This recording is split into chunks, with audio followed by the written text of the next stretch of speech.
نحمده ونصلي على رسوله الكريم ونعوذ بالله من شرور أنفسنا من يهده الله فلا مضل له وقال النبي صلى الله عليه وسلم أو كما قال رسول الله أنت ولي في الدنيا بالآخرة القيامة।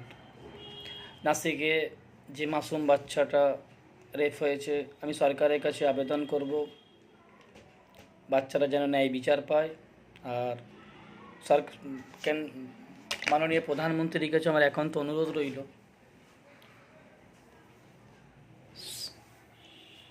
যে যারা রেপ করছে, যারা রেপিস হয়, আমি অনুরোধ করব মাননীয় প্রধানমন্ত্রীর কাছে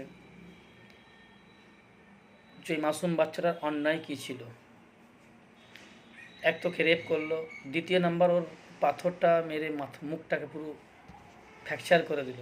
তো মাননীয় প্রধানমন্ত্রীর কাছে আমার অনুরোধ রইল, যত জলদি পারবে দুবাই কিংবা সৌদির মতন আইন লাগু করো, রেপ করেছে সঙ্গে সঙ্গে ফাঁসির কাঠে ঝুলিয়ে দাও।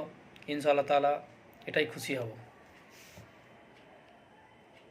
রেপ যারা করে তারা কোনো জাতি নয়, না হিন্দু, না মুসলমান, না খ্রিস্টান, না বৌদ্ধ, না জৈন। রেপ যারা করে তারা হিংস্র একটা প্রাণী।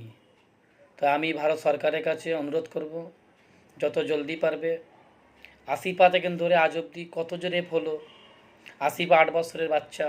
নাসিকে যে বাচ্চা রেপ হয়েছে ওটা মাত্র 3.5 বছরের বাচ্চা। নিজের চোখের পানি বেরিয়ে আসছে।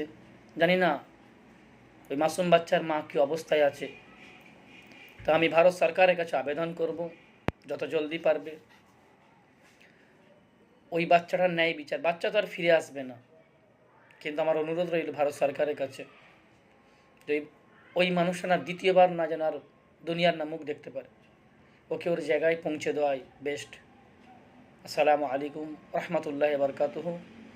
যত বেশি বেশি করে পারবে ভিডিওটা শেয়ার করবে এবং ফলো করবে। আসসালামু আলাইকুম।